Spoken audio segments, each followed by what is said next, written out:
நேர்கள் அனைவருக்கும் எதிர்நீச்சல் சீரியலின் சுவாரஸ்யமான கதை பகுதி.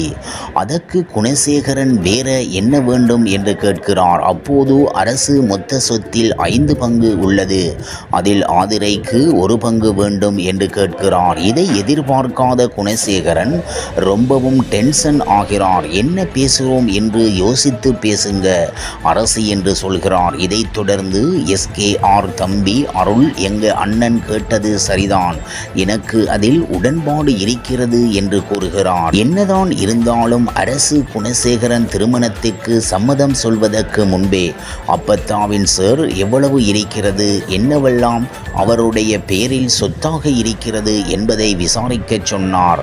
அதனால் நிஜத்தில் குணசேகரனை பழிவாங்குவதற்காக ஆதரையை வைத்து பங்கு கேட்கிறாரா அல்லது இது அப்பத்தாவின் பிளான் தானா என்று தெரியவில்லை. ஆனால் கண்டிப்பாக சொத்துக்காக இந்த மாதிரி பேசக்கூடிய ஆள் அரசு இல்லை என்றாலும் தற்போது அரசு குடும்பமும் மாறிவிட்டார்கள் என்றுதான் சந்தேகப்பட தோன்றுகிறது. என்றாலும் இதற்கு குணசேகரனின் முடிவு என்னவாக இருக்கும் என்பது ரசிகர்களின் எதிர்பார்ப்பாக இருக்கிறது.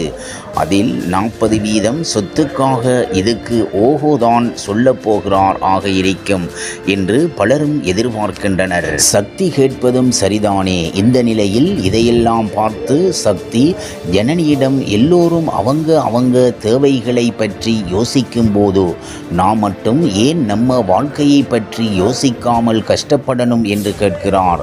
இவர் கேட்பது சரியான கேள்வியாக இருந்தாலும் இதற்கு ஜனனி என்ன முடிவு எடுக்கப் போகிறார் என்பது பொறுத்திருந்துதான் பார்க்க வேண்டும். ஏற்கனவே குணசேகரன் அண்ணன் தம்பி அனைவரிடமும் தோட்டத்தில் வைத்து ஒரு நாள் கையெழுத்து வாங்கி வைத்திருப்பதால் அனைத்து சொத்துக்களும் குணசேகரனின் பேருக்கு மாறியிருக்கும் என்றுதான் நினைக்க தோன்றுகிறது. ஆனாலும் பார்ப்போம் இனி என்ன நடக்கப் போகிறது என்பதை.